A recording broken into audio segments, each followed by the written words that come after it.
Hello everyone, welcome to my theory, slash presentation, slash whatever, about everything we know about the Deltarune Prophecy, and also the hometown religion, but there's a lot more with the prophecy going on, so.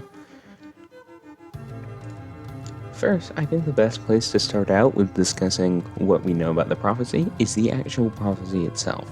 So, here's all the prophecy panels in somewhat speculative order. The prophecy which whisper among the shadows, the legend of this world, Deltarune. A world basked in purest light, beneath it grew eternal night. If fountains freed the roaring cries, and tightened shape from darkened eyes, the light and dark both burning tire, a countdown to the earth's expire. But lo, on hopes and dreams they send, three heroes at the world's end. The first hero, the cage with human soul and parts. The second hero, the girl with hope-crossed heart. The third hero, the prince alone in deepest dark. And last was the girl. At last was the girl. They'll hear the ring of heaven's call. They'll see the tail of hell take fall. The girl. Love finds its way to the girl. The last prophecy, the story's end. And then, when all hope is lost for the tale, the final tragedy unveils. To save the world, there is only one way. That's hyperlink locked. Only then will the world be saved. And also, there's this one, I'm not quite sure where it is, but it's the angel banished will finally meet with its desire.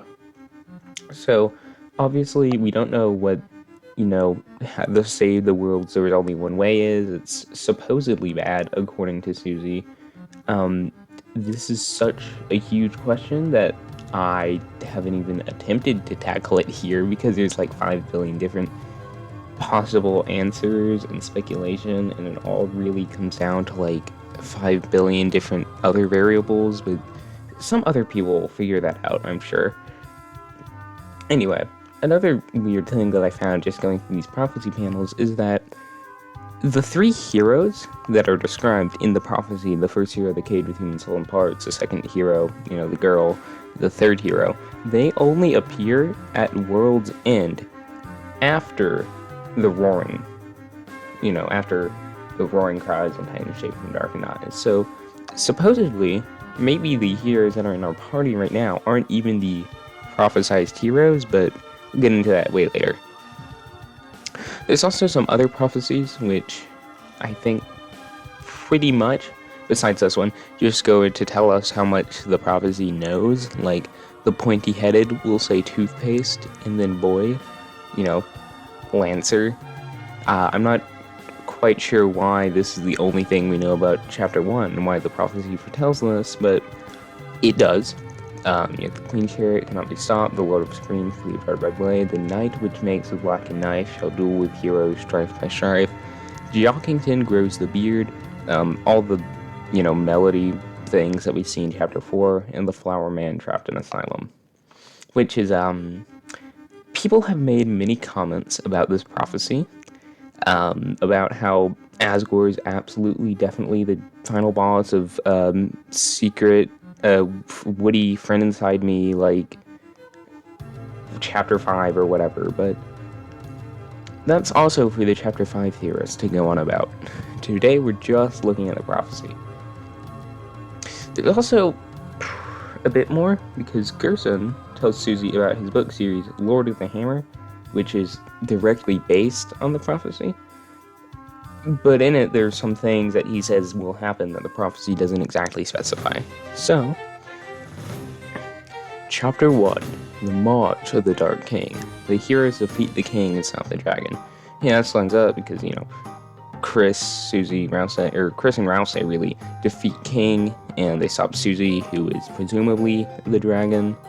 The only prophecy that we have for this part, though, is the pointy-headed will say toothpaste and then boy.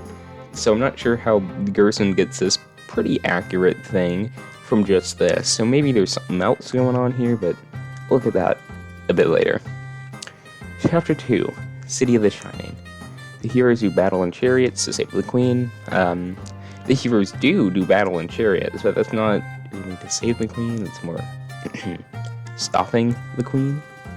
There is a prophecy that says the queen's chariot cannot be stopped, though, so this is a pretty sensible reading from this one prophecy panel we have on Chapter 2, so it is possible that Gerson can just be wrong if he's only basing it off of what we know about the prophecy. Alright, one more thing that I actually missed when I was doing this. There was another interpretation of saying the heroes do battle in chariots to stop the queen that I actually really like, which is that the battle in chariots that is talked about is doing battle with Spamton, and that's why, because Spamton had all these desires to overthrow the queen, and he even did that in the weird route, that the reason why it says do battle in chariots, the Spamton cars are basically chariots. The other interpretation is that it's the Birdly boss fight, and that is also to stop the queen. Or, in the little bumper cars like that. So it is... Oh, I'm gonna have to... Okay. That is also a connection to, specifically the chariots. It has a lot more significance to the chapter than just the, small little Birdly segment. And the only real reason you wouldn't want that to be the case is that Gerson, one, there are no prophecies that talk about Spamton, we don't think. I'll get into that later.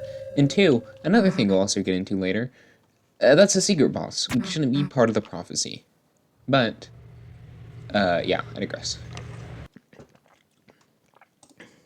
Chapter 3, The Isles of Northern Light. Heroes travel among the islands and catch a glimpse of a lost land. The heroes do travel to the islands. Interestingly, you can actually travel to the islands on a normal route and catch a glimpse of the Isles of Northern Light, but we only hear the song Northern Light and really, travel to and among the islands in the sword route, which is interesting because that's something you can kind of just miss. And that also does happen, but it's not specified anywhere in the Lord of Screens, Cleave Red by Blade. That's very not Isles of Northern Lighty to me. Chapter 4, Trials of the Holy Hammer. The Great Smith gives the heroes a terrible weapon. Gerson, the Great Smith, gives the heroes a weapon. I'm not quite sure it's terrible, but it is a weapon that the Great Smith gives them.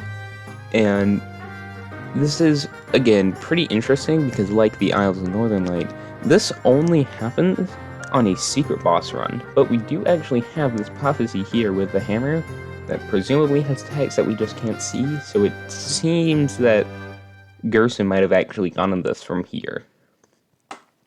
Chapter 5, The Field of Pink and Gold. The vast garden is charred in an inferno of jealousy. I don't know what this thing is, but we don't know anything about Chapter 5, really, so I can't really say that part, but it does make sense from what we know for this to happen in Chapter 5. We know the Flower Man trapped in Asylum probably relates to some garden that's going to be charred. I mean, Asgore is jealous, so this does check out. It's a bit of a stretch to get from there's a Flower Man to there's a vast garden that's going to be charred in an inferno of jealousy, though. But we'll just have to wait to see if Gerson was actually right, or if we're just, deluding ourselves and it's just schizophrenia. So, this leads us into a very interesting point. Are the secret bosses prophesized? Because we know, both in chapters 3 and 4, it seems to talk about things that only happen for secret bosses. So, Gerson, he talks about the roots to get the shadow crystals, and he would only presumably know this from the prophecy. And a philosopher who's, their whole deal is that they study the prophecy, knows about hyperlink thought, tenuously, but the hyperlink block is only mentioned by Spamton, who can show up in a normal route, but has most of his stuff happen in the secret boss route. Right, so it's very, very interesting. And no, I'm also saying, there's a lot of stuff that Gerson seems to know, and would also have to be weird here if the secret bosses are prophesized. that just doesn't check out, because we seemingly have the whole prophecy, but none of it tells about some of the stuff that he knows. Like, the pointy-headed will say cute-faced and then boy, and then the heroes defeat the king and stop the dragons. Very egregious example of it being right, but how on earth would he know? Unless the Dark Worlds are just bigger than we think they are, and there are more prophecy panels that we just don't see. In the Third Sanctuary, there's this whole area where it's like full of prophecy panels everywhere. So we can imagine that there probably are more things, and that's how the philosopher knows about Hyperlink Block, and how Gerson knows about things like the Isles of Northern Light.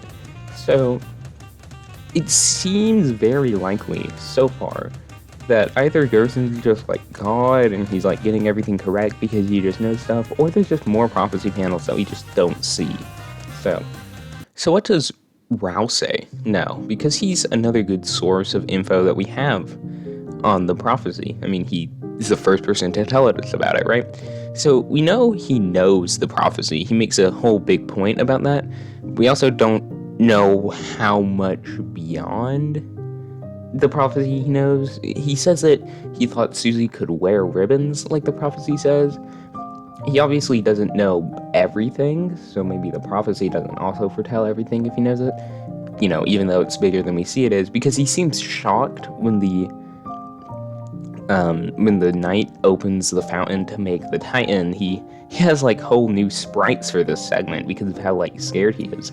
So, clearly this adventure isn't exactly foretold by the prophecy, as Ralsei says. He seems kind of hopeless when you fight the Titan. He's like, I don't know if we can beat it at all, so. But we can learn a few things from Ralsei. For example, we know he knows about what the prophecy says will happen, so he probably knows things about those extra mythical prophecy panels that we don't know what they say from, analyzing what Ralsei has to talk about. Like how earlier we could say that, the prophecy doesn't know everything about everything because he was shocked about the Titans. He also knows about the rules of this world, the Gaster pill, Goner device, or whatever, just because, I don't know, he says he kind of makes a point that it's different from the prophecy, so he knows about the rules and about what the prophecy says will happen. So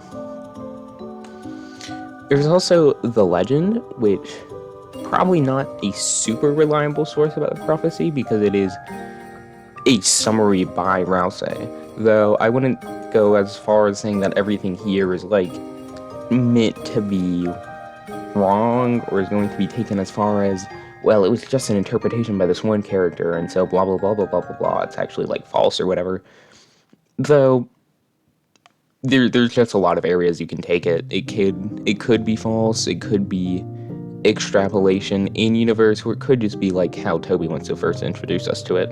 In any case, it will be nice to look at the legend. Once upon a time, a legend was whispered amongst the shadows. It was a legend of hope. It was a legend of dreams. It was a legend of light. It was a legend of dark.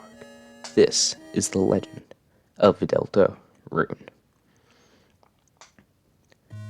For millennia, light and dark have lived in balance, bringing peace to the world. But if this harmony were to shatter, a terrible calamity would occur. The sky will run black with terror, and the land will crack with fear. Then, her heart pounding, the earth will draw her final breath. Only then, shining with hope, 3 heroes appear at World's Edge. A human, a monster, and a prince from the dark. Only they can seal the fountains and banish the angels of heaven. Only then will balance be restored, and the world saved from destruction. Today, the Fountain of Darkness, the geyser that gives this land form, stands tall at the center of the kingdom. But recently, another fountain has appeared on the horizon, and with it, the balance of light and dark begins to shift. So that was in the legend. There's not much here that we can really take stuff from, besides, like, there's angel heaven that we need to be banished, but, I mean, the prophecy already says that we need to banish the angel anyway. I think the only really interesting piece of, or point of anything that we see is that, supposedly, to restore harmony, only then can balance. What? Okay, to restore harmony, and only then can balance be restored, like how it says near the final prophecies, or final prophecy panels in the prophecy. You know, the ones that Susie very rudely shatters. Rude Buster. The ones that Susie shatters seems to be, he says, only then can balance be restored after banishing the angel's heaven. So maybe banishing whatever this angel's heaven is has something to do with the last prophecy, which leads credence to the Castletown fountain theory. I've never really been a fan of that one, but there is some good evidence for it, I'll admit. I know I said I wasn't going to discuss that, but it literally just occurred to me, like, right now. So what is Deltarune?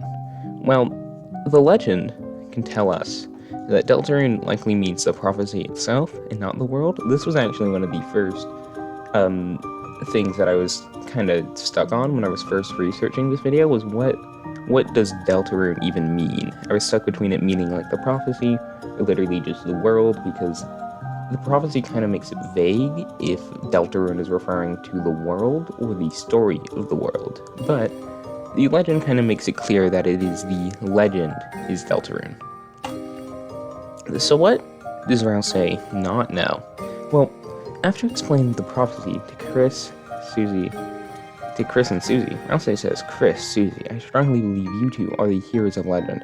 Which, you know, he says strongly believe, not know. So Ralsei probably has read the prophecy, but doesn't actually know more than us. He's probably, like, in our same boat of, like, interpreting the prophecy without being fully 100% sure of anything about what it means, which opens up the door for a lot of people saying, you know, to counter some of those girl theories with the girl is Noelle. Some people have been saying, oh, why would Ralsei lie about that? Why would he cover it up for so long? We don't have any evidence of that.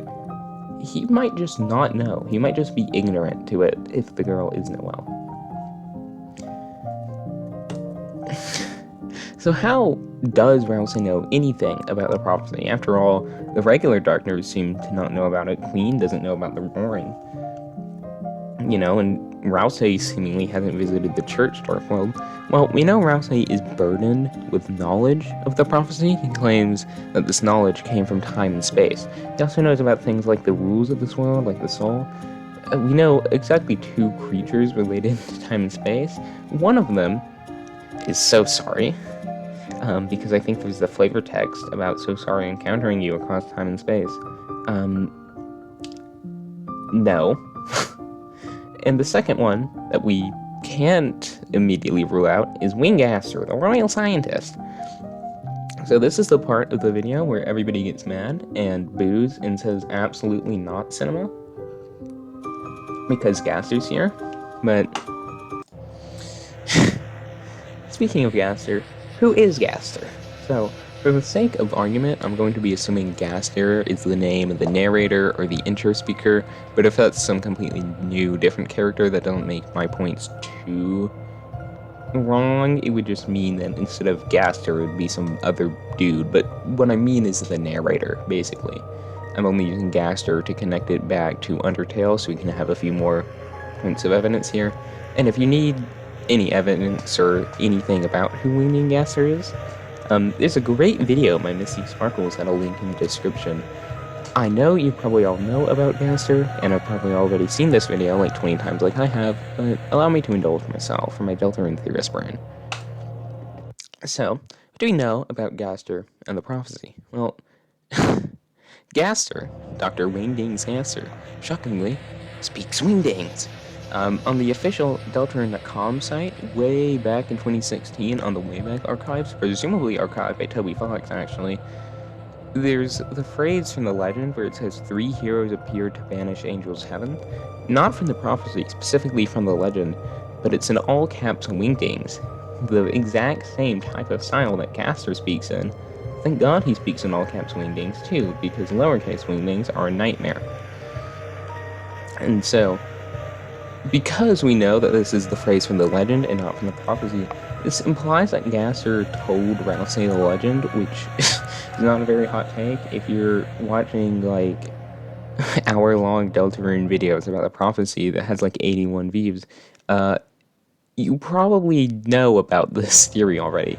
But it does set up Gaster as somebody who is very, very interested in the prophecy, enough to be mentioned like a decade before Deltarune. So, you know, it's just interesting that we have this line of dialogue from him all the way back here, specifically related to Deltarune, and it's just the prophecy. So what does Gaster want with the prophecy? Well, figuring out what Gaster wants with anything is kind of hard because he's very mysterious. But we do know a few things. We know that Gaster very much looks forward to creating a new future with us. Gaster wants whatever his My Deltarune Absolute Cinema is to come to pass. And Gaster does not care if we fight the secret bosses or do the weird route as of yet. We can tell because he actually helps us with the Roaring Night fight. He's very nice. He's like, wow, I felt that they are shining. Your power a little further. Very nice. Thanks, Gaster. He actually tells us if we're missing something important, almost like he wants us to continue doing it. He's like, you're missing something important. You won't win like this. Still, will you continue if you try and beat the knight without the Shadow Mantle on? And not get the complete the chapter without issue achievement unless you get the eggs. You can do the weird route or the secret bosses or whatever, and you'll still complete the chapter without issue. But if you get the eggs, you will. So, seemingly, the weird route and the secret bosses to Gaster aren't an issue. So, we know that Gaster seems to have a vested interest in the Shadow Crystals. Well, what do the Shadow Crystals even do? I think a good theory to start off with is, do the Shadow Crystals show the prophecy? Because you know that there's this one text about the Shadow Crystals, if you hold it up to the prophecy panels, where it says, the prophecy text does not work in the crystal's lens, which is a very interesting piece of dialogue to have for an item with so little dialogue. So, let's look at the Shadow Crystal visions and see if they really work for this theory. You thought you saw toys strewn on the floor. You thought you saw the computer lab. You thought you saw your television being smashed to bits. You thought you saw the lobby of the church. You thought you saw through your hand. You thought you saw Susie glaring at you coldly. You thought you saw Noelle closing in at you, whispering. Well, all the Dark World visions, you thought you saw toys strewn on the floor, you thought you saw the computer lab, you thought you saw the lobby of your church, those all make sense for this theory, as logically this would have the prophecy just saying that the fountains get sealed, so that makes sense.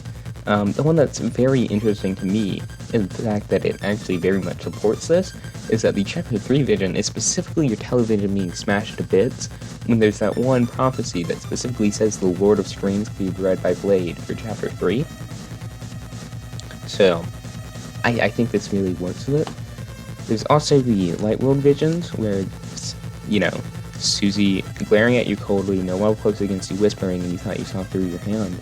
Of those, which you thought you saw through your hand would imply then that the prophecy, if this is true, it would imply that Kris in the prophecy is going to lose their hand, which is not a very far out there theory, especially, again, if you're watching this video, you've definitely heard of that before.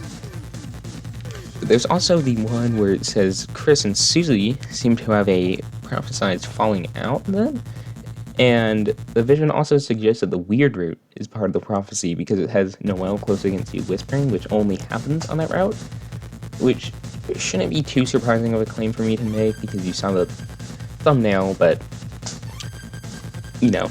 Also, Kris and Susie having a falling out would make a bit more sense on the weird route, wouldn't it? So, to answer this fully, if the shadow crystals are supposed to be the prophecy or not, let's check if the prophecy makes any sense to be the weird route at all. So, we don't have any sayings from reliable sources that it isn't the prophecy. We have Ralsei seems to think that it isn't the prophecy, but again, Ralsei is just interpreting it. He's like if one Deltarune theorist told you that the prophecy is not the weird route, that doesn't mean exactly that it isn't, it just means that they think it is. So, I forgot I put this there. What evidence we have for the weird route being the prophecy? Well, Susie, according to Ralsei, is stated to be able to equip ribbons, despite being the only party member who actually can't equip ribbons. Whereas, you know, someone like Noelle, who in this theory would replace Susie, can.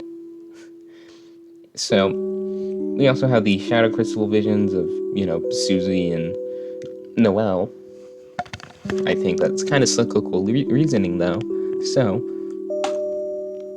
let's see if the weird route actually makes sense for it to be anything like the shadow crystals at all. Because we know that the shadow crystals seemingly are prophesized to an extent. So, Noelle is the only other party member besides Kris who can equip the Black Shard, which seems very weird route coded. I'm not sure exactly where that would go, but I feel like something's there. The Twisted Sword needs purified shadow crystals, which presumably is the thing that Sean tells us about if we can give him all 5 shadow crystals, and the Thorn Ring, which is a weird route exclusive item. And Spant and Neo, who's a shadow crystal holder himself, is a mandatory fight in the weird route. So, there's a few extras things here. There's the original game, Mantle, which is a big allusion to the Snowgrave route, and is supposedly the original game, which in this analogy would be like the original version of the prophecy.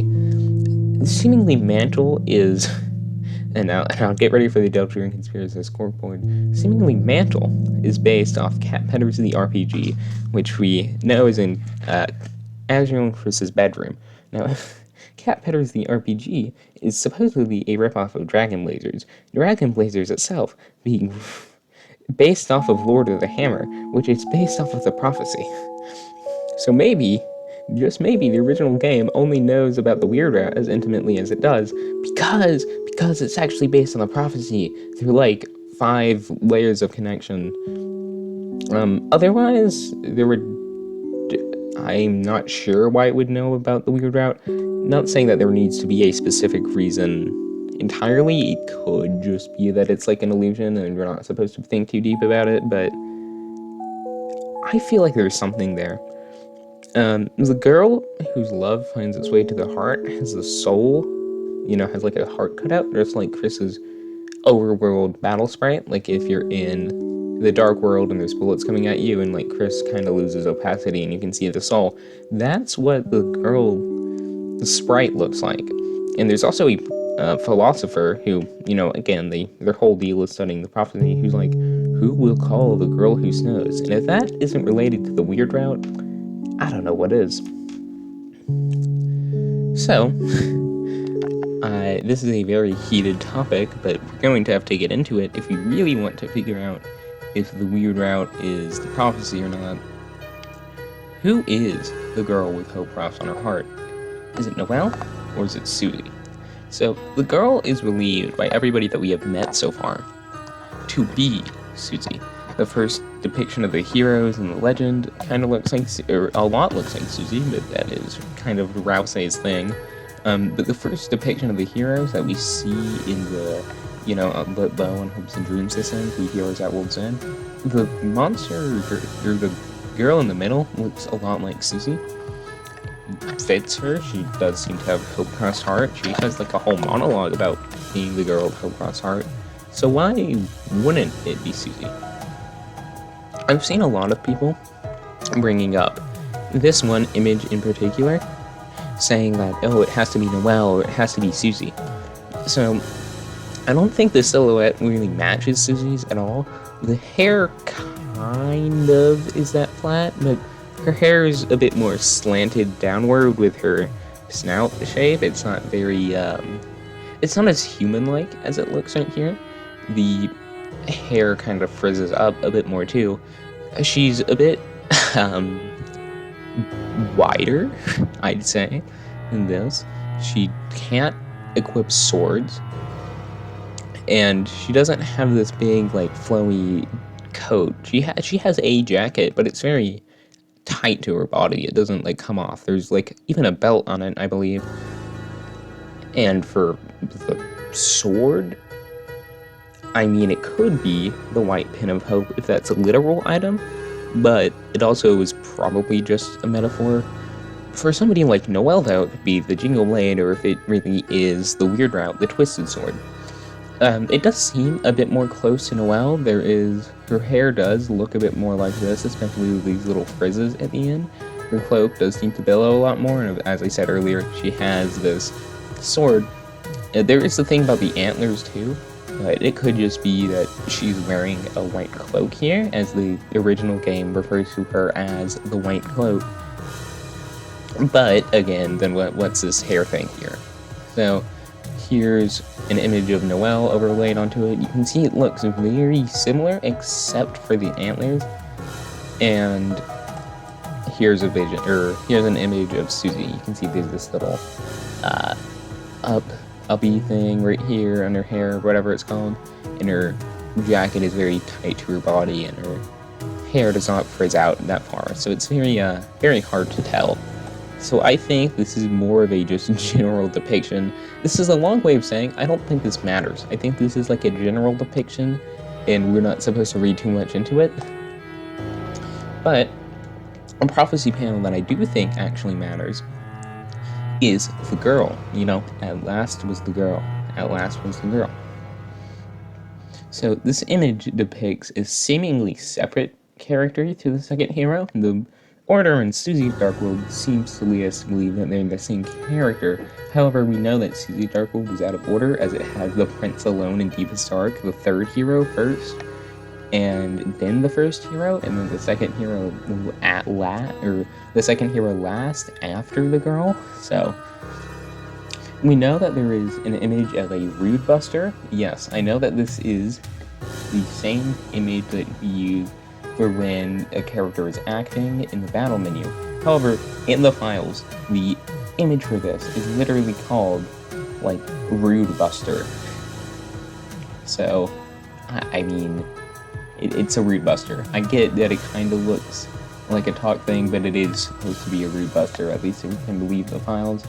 I only say this because I saw a Deltarune video one time that was like, I don't get why everybody's saying this is a Rude Buster when it's obviously like a talk thing. It is a Rude Buster. That's just what it is. I mean, if we compare it with this image of this Rude Buster on the knight here, it looks very, very similar with the After Effects, especially Susie's shirt in the merch thing. People don't like talking about merch being canon, but Susie's shirt in the Fangamer store is literally just called Rude Buster. In her room in chapter 2, there's actually this mat on the floor, which is literally just the exact same image as this, which seems to suggest that the girl is Susie and that this is in fact a Rude Buster, which is a big long way of saying that the girl is Susie and Susie maybe can't be the second hero then.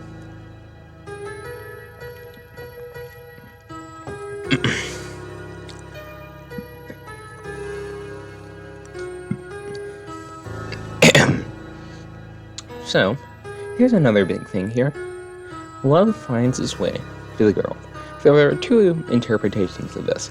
The first one is the obvious interpretation of, "Aw, Susie has a crush on Noelle, awesome lesbian couple." But it seems a bit odd for the prophecy to care about that, unless the writer or whoever, Gaster, I don't know, loves Yuri, which he might. #1 Yuri fan, Gaster confirmed, but I kinda doubt it.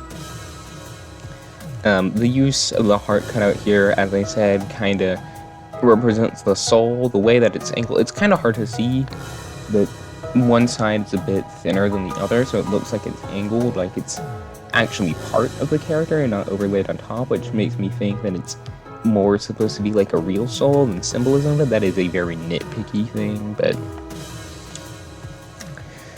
so what exactly finds its way to the girl? Well, we know the battle pose, here seems to further imply that it's something to do with like an actual heart. I don't know, I just think that it being like with a sword out and everything, while also being like, man, I have a crush on this girl, I just think that'd be kind of weird. I don't know, that's another very nitpicky thing. But something actually not very nitpicky is that in the Japanese translation of this, which we know Toby Fox like personally has a hand in, I've heard that it is much more ominous. It's something more like the girl learns the true meaning of love. We can't tell if love is like the anagram from Undertale here, or like just regular love, because the prophecy talks in all caps, so having love in all caps in the slide is kind of just an error. But if we can assume at least that the love it's talking about here is really just a euphemism for like the player, our soul controlling them, it can't be Susie, because there's a very big point that people like to bring up, and the game likes to bring up, that she can actively defy us all the time. But in the weird verb, seemingly we literally plant a soul into Noelle, so that seems a lot more likely. There's also the original game, again, which I said, based on a prophecy, kind of depicts Noelle as a strange white cloak. I feel like you would have to know the weird route some way, but yeah. There's also, apparently, according to Gerson, Susie is a dragon.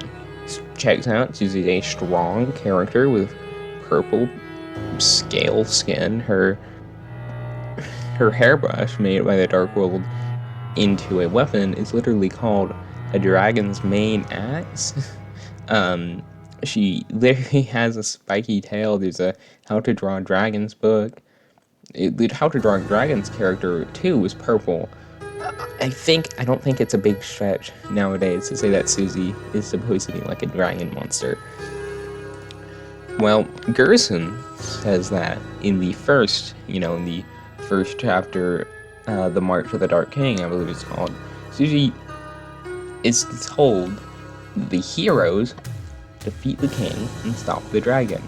Well, the heroes are separate from the dragon. So Gerson is almost saying that Susie isn't one of the heroes here. So clearly the dragon is important, She would be then the girl mentioned by the prophecy too, but she's not a hero. Not even in Dragon Blazers is she the hero. Because Susie asks Gerson which of the Dragon Blazers characters should be, and Gerson replies, the dragon. So I think from this it's pretty obvious that the girl is just supposed to be Noelle, right? Ralsei just believes the girl is Susie. He even says himself he just strongly believes them to be. The prophecy, isn't broken in this case. The heroes only appear at World's End, whereas if Susie literally is the girl, then the prophecy would be broken so early on, despite being like over something so minor as ribbons, but it would still be broken, which would be a kind of weird detail to have given how ominous and powerful the prophecy is supposed to seem. Right, there's also the piece of evidence that people like to bring up of the weird route can't be the prophecy because, that one scene where the queen's chariot cannot be stopped, but we don't actually see that scene where she's like stopping all the traffic and running over everything, actually. But just because we don't see it doesn't mean it doesn't happen, right? It still happens, it's just off screen. So again, Noelle can equip ribbons and swords. She has a connection to the weird root like the prophecy itself seemingly does. she's the white cloak, she gets imprinted the soul, love finds its way to the girl, blah, blah, blah, blah, blah. I think there's something interesting about the wording of love finds its way to the girl instead of, like, the girl falls in love, because, love, which would be the soul, found and sought Noelle out itself. Susie, meanwhile, is important. She's the girl, she's the dragon, in the prophecy, but we actually don't know much about what the dragon does in the prophecy. Seemingly, there's prophecy panels about that. So, I think this allows us to get back to our main point. Is the prophecy the weird root?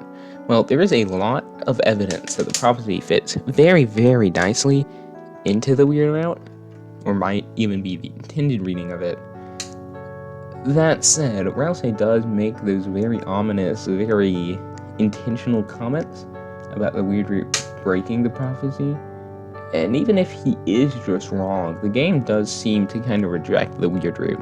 There's this one image in the middle of the slide where it's like you don't have any dialogue options and like the rain cuts out and there's this weird orange haze over everything. It seems very creepypasta-ish. I watched the Delta cast where like, seems like the game's breaking. That's a very accurate observation. It does look like the game's breaking. It doesn't like this, right? When you abort the weird route, the game almost nonsensically snaps back into place too, right? Like, you can do it all the way up to Birdley and then nothing weird happens the next day. You can even, like, just stop in Chapter 4 and everything continues as normal. Like, Noelle doesn't even act weird anymore, right?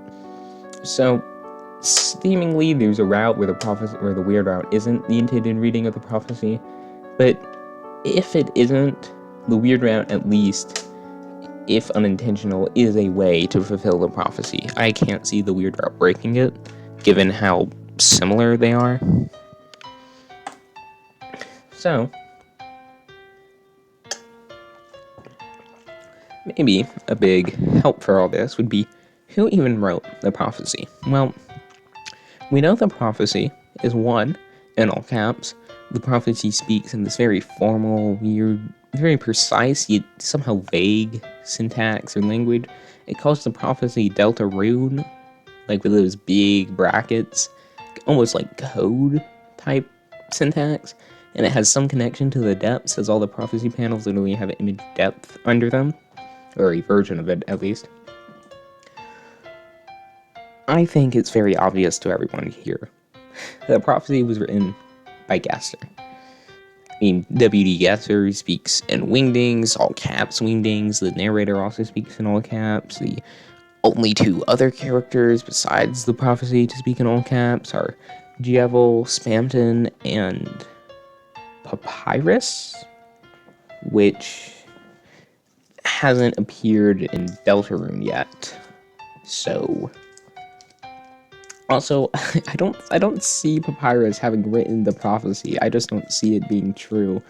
I don't see Djevel and Spamton, literal darkners, that were driven insane by the prophecy, presumably from the Shadow Crystals, also being the writers of the prophecy. We also have this very formal language. It says, it is barren and cannot be copied. It is immune to its own reflection, like stuff like that in the Chapter 1 save file menus, which, it's very precise language. It's this very precise scientific language, It was immune to its own reflection. The halfway mark has been attained. And the prophecy, too, speaks in this very no-nonsense formal tone. It says, the cage with human soul and parts. I feel like Gaster specifically would be the only character in the game who would describe like a car running over 15 other cars with no disregard for safety as the Queen's chariot cannot be stopped, and then showing like a limo. There's also, how he talks about Deltarune. There are many characters in the game who talk about Deltarune, as the prophecy and the religion. The only other character, though, that we know might talk about Deltarune as the game itself would be maybe the Eggman. But the way that he talks about it is with this very formal computer syntax. And if we go with device theory, this is probably because Gaster literally coded the device named Deltarune. Named that because of the prophecy. Of course, Deltarune in the prophecy would be in code syntax. That's how Gaster originally made Deltarune. The depths. So we literally only know 2 characters in the depths.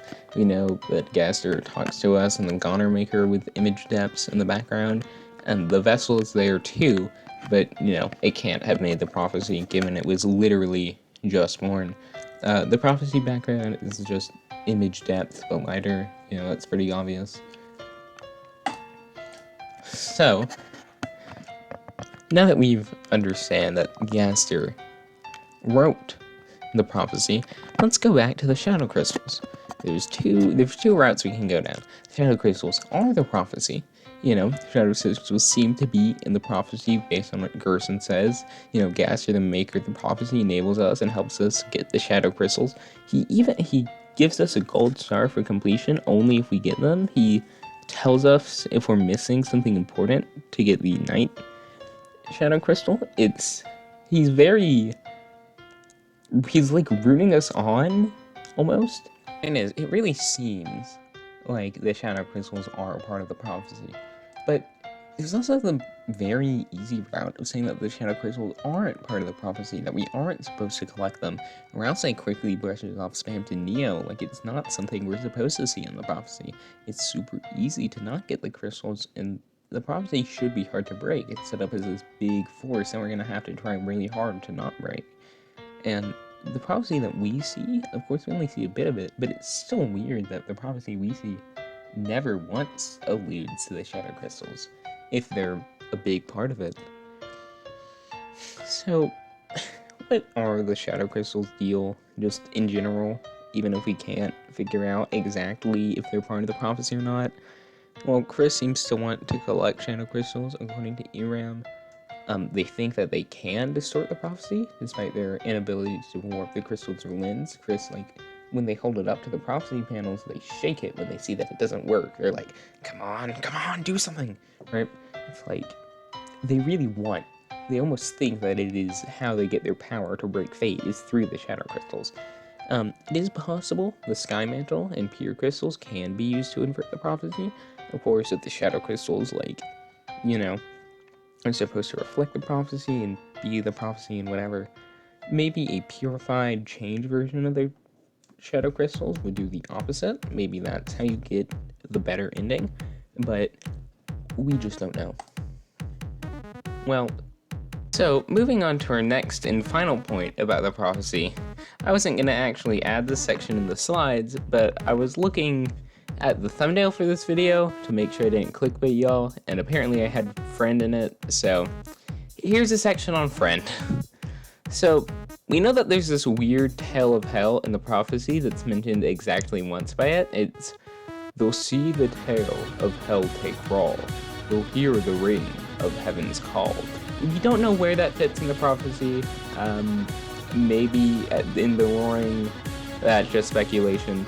We do know that there's this tale of hell though, and we know that it is juxtaposed to the angel or heaven or the player or whatever, and it's not even clear if the tale of hell is exactly against the angel. It could be the sort of Gaster theory where Gaster's Satan and we're the angel, but us and Gaster are still working together. It could be like that, but we know that they are juxtaposed. There's also this sprite for the Tale of Hell in the game files, where it has a point, so it is likely that it is the pointed tail that we see mentioned later. Speaking of, lost where the forest would grow. So, in the chapter 4 egg room, there's this philosopher here who says there was something in between. It was scrambled up or something like that, and he says, basically a scrambled up version of lost where the forest would grow, the children followed the pointed tail. The poor children. So we know that this is said right before the chapter 4 egg. We know there's a lot of weird books around there, like the one where it's then wept the fallen star, making rivers with its tears, or something like that. And we know that there's also a lot here designated to Kris's own backstory, and a lot of fan interpretation has put this to also be very related to Kris's backstory. I personally agree with that. So this might not be part of the prophecy, but the vague prophecy-esque syntax makes me believe that there's a good chance it is too. But ultimately, we do know that there is a pointed tail, and that the pointed tail in the prophecy is likely also the pointed tail referred to here. Device front. So it's kind of easy to think that there's nothing actually really connecting friend with the pointed tail, and you do have to kind of dig for it, but there is actually some stuff here. So we know that friend is a cat, so it could have a tail of hell, right? We know that friend is associated with darkness. The first and most major time most players will see friend is in the chapter 3 cutscene when Ralsei is describing the nature of dark worlds. We know that means he's, related to the depths, the source of darkness, which Jevel directly calls hell. He says, soon hell's roar bubbles from the depths. We know that the tail is shown to be made with circles, just like cat petters, and friend has some role in the story generally. So, Occam Grazer, why wouldn't he be the pointed tail? I should explain, with cat petters, there is a lot of connection between friend and cat petters. He appears in the Bat-At minigame and is described by Noelle to be in that game too, and we know that Bat-At is literally a game in cat petters because Noelle perfectly describes it. So if there's a cat petters entity in the prophecy, it would be friend. So with that said, here's everything we know about the prophecy. Recapped, of course. 1, there are more prophecy panels we don't see. I think this is very important. I think these are going to be very important later on. We know that the heroes that are mentioned in the prophecy, the first hero, the second hero, the third hero, and the girl, aren't depicted yet as the heroes and won't be the heroes exactly until the roaring. So the prophecy isn't broken yet, even if Noelle is the girl. Speaking of which, the second hero is most likely Noelle, leaving the girl to be Susie. Noelle is most likely the girl with hope-crossed heart, not just the girl. We think that the prophecy most likely depicts Snowgrave, but there is also the possibility that it just accounts for it, and Snowgrave is like a weird commentary about how they can't break the prophecy. We know that the Shadow Crystals show the prophecy. We know that the secret bosses and the Shadow Crystals are likely, prophesized to be obtained and encountered. We know that friend is the pointed tail mentioned in the prophecy, and maybe most notably of all, that Gaster wrote the prophecy. But does this even matter? I mean, Gerson tells us so many times that, he says, prophecies burn so bright, all you can see is blue. He tells us specifically to look around them, to disregard the prophecy. I mean, he tells Susie that she can write her own ending with a white pen of hope. He says stories can change, they can get rewritten. He even breaks and shatters the prophecy panels. I mean, this I'm old dude is kind of disregarding the entire, point of this, right? Does this even matter? Because Susie seems to think that we can stop the final prophecy very adamantly. It's the whole culmination of the prophecy. If that doesn't mean anything to the story, that what? What's going on with the prophecy then, right? I mean, it's the final prophecy is so absurd she laughs. And, if Susie thinks she can defy it, why shouldn't we? She's the one character who can defy fate. She defies us, the player, sometimes. Very notably in Chapter 2, like when she takes Ralsei to the weird path instead of letting us choose. She teaches them how to do the S and R action, too. So, if Susie can so obviously defy fate, why should the prophecy mean anything? Because one of our main party members can just break it. I mean, if the big theme of the game is that our choices do matter, and to defeat the prophecy, to defeat fate, like how the game tells us, if the prophecy is just a fairy tale like Gerson Boom says, then the prophecy doesn't matter, does it? And I've just been wasting your time for the past, like, hour. I've been wasting all my time for the past couple months. I've been obsessing over this thing that doesn't mean anything, but it does matter. If the prophecy didn't matter, why would you put so much emphasis on it? Why would you make a whole chapter centered around it? Why would we make the longest chapter in the game be named after it?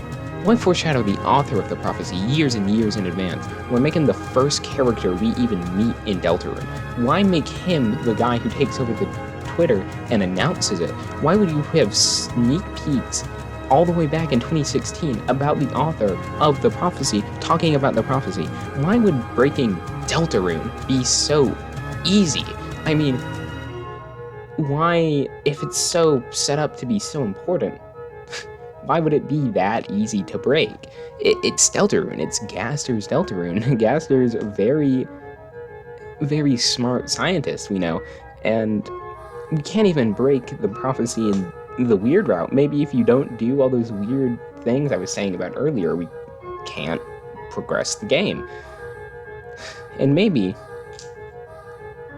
because the prophecy is Deltarune, if you don't care about the prophecy, you don't care about Deltarune. And I, personally, care a lot about Deltarune. So, let's continue, shall we? And let's move on to the hometown religion. So, what do we know about the hometown religion? Well, we know a few things. We know some of its hymns. We know that there's an angel. We know that it uses the Delta rune, like the actual rune itself. And we know that we've seen the entirety of Alvin's sermon. So, before we go into it, what is the hometown religion? Well, we know it's not an underground thing. It's not like a cult. It's treated mildly by everybody in hometown. The church is built nicely, so I'd imagine some outside group helped. We know that other people practice it. Most everybody in hometown believes it. And we know that, it's not the opposite of what they're saying about it being an underground thing. It's not like the only religion in the world, because Alvin has this one line where he's like, the lack of sin and confession in our religion specifically. So, it's just like most world religions, really. Now let's look at this one hymn that we have. The hymn that goes, "Heaven knows the story that we've borne from our hearts, of the shadows cutting deep in the heroes that save us. Heaven knows the beauty of the soul, and we weep to the majesty and pray we not forget the tale of Deltarune." Absolute cinema. So, there's a few lines to go through first. First up, "Heaven knows." This is a pretty big line, because it gives us our first bit of info about heaven, what they think about the angel, a big character that's being set up to be this huge thing that we don't know much about yet. So, they seem to think that heaven is this benevolent force here. Heaven, by the way, seeming to refer to the angel, like angel's heaven, but it also implies it has its own realm, which in this case would be like our world, reality. If we are the angel, then supposedly we would know the stuff, we would know the story, we would know the soul, because, we're looking on, right? The shadows cutting deep. This line here, it directly references entry 17's The Shadows Cutting Deeper, which was, we've seen a lot of darker yet darker used before, to the point where it's almost kind of diluted, but this is, I believe, the first time we have seen this line in all of Deltarune. And I don't think I need to tell you that this line being in one of the very few things we hear about the prophecy, further reinforces that Gaster wrote the whole prophecy. The same line which talks about it, by the way, it's the shadows cutting deep and the heroes that save us, so cool that they know that there's heroes that save them from a calamity. So, the beauty of the soul. It's like, heaven knows the beauty of the soul, and we weep to the majesty, blah, blah, blah. So there's two interpretations of this line, the beauty of the soul. It's, one, all we know about the beautiful metaphorical soul of the characters, how great the characters are. Or it's because we, as the angel, are using the soul to control things, and thus only we would know the beauty of the soul, because we are the soul, we're the only one directly interacting with it. I think this is supposed to work as a double meaning, but really, any fits. The tale of Deltarune, the thing that they pray to not forget. Don't forget. So, it's kind of what we already know. We know that Deltarune is the name of the prophecy. The capitalization here, the entire prophecy is in all caps, so you can't really see much about it from the capitalization. But the fact that Deltarune itself specifically is in all caps and the rest of it isn't in this hymn really reinforces that Deltarune is like Gasterified, because again, all caps seem to be a thing related to Gaster. And we know the hometown religion is based around the prophecy, so this doesn't really tell us anything new. The angel. So what does the hometown religion have to say about the angel? Well, we know that it uses angel dolls. We know that they have the line where it's like, may the angel's power light your path, from Alvin if you speak to him, I believe in chapter 2. We know they sing hymns to the angel. We know that the angel is part of the prophecy, according to them. We know that they know that it looks over everyone, and according to Catty, it even delivered the prophecy. So what is the angel in Hometown? Well, though we know it's a figure of some worship, it is never depicted as a creator, not like a capital G god, like the Christian god, or, I actually don't know that many gods, but, like the stereotypical creator god, right? It's not depicted like that, but it still seems to take on the guiding, benevolent force anyway, again, very fittingly, kind of like just a higher version of an actual angel. We don't know much else about them. I believe that the Lightners know the angel as like a higher force above them, and that they know that it'll play some role in the prophecy, and maybe believe a bit beyond that. They think that it watches over people from heaven, They say that it made, or it says that specifically it delivered the prophecy, so maybe they think that it made the prophecy. However, it might be that they think that something else made the prophecy and that the angel just delivered it, because Catty says that the angel specifically has this prophecy. Thanks, Catty. And that, again, it is the highest power in their religion. We don't think there's anybody above the angel that they've talked about yet. What is Deltarune? The actual rune here, like, that plays when you start up the game. Right, the one with the angel and the little Triforce below it. So, of course, we know what it is. The triangles are the heroes and the angels, us. But how does it seem to Hometown? Well, the Lightners unfortunately say very little about it. We know it shows the heroes, but no Lightners speak of it directly. Nobody even talks about what it is, besides Gerson and Undertale, ironically. It's probably just a religious symbol, like how, Islam had the little moon and star, and Christianity has its cross. That's what I believe it is here, given how often it's used and how it doesn't seem to have any personal baggage tied to it. It has meaning as a symbol, but mostly it's just used as a mark of their religion, like the cross in Christianity.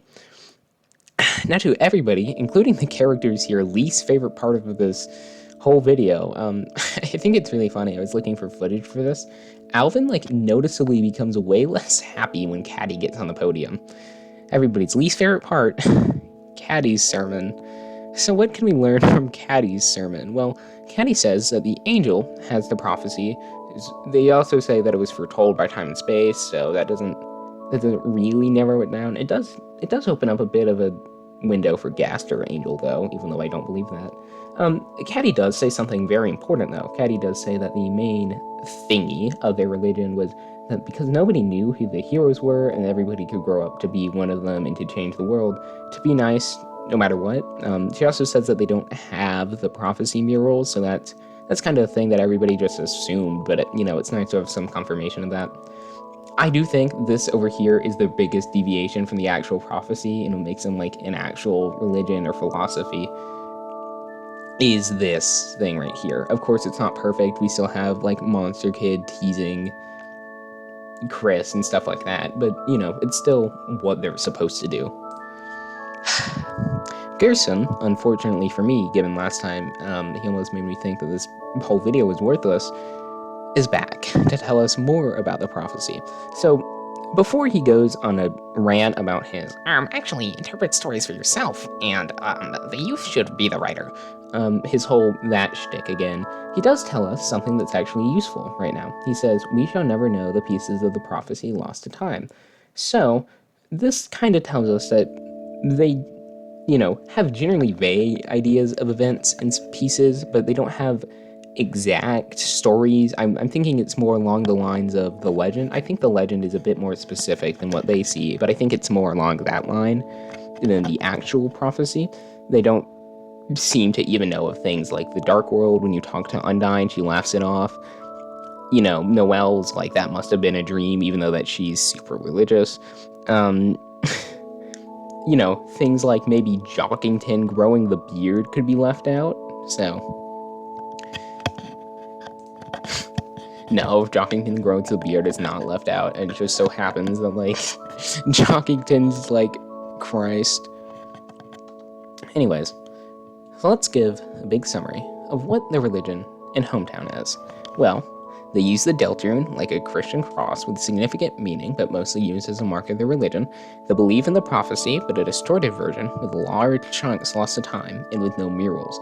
They don't know who the heroes are, but they believe in being nice to everybody because anyone could be a hero. They see the angel as this benevolent higher power that guides them from heaven with their light.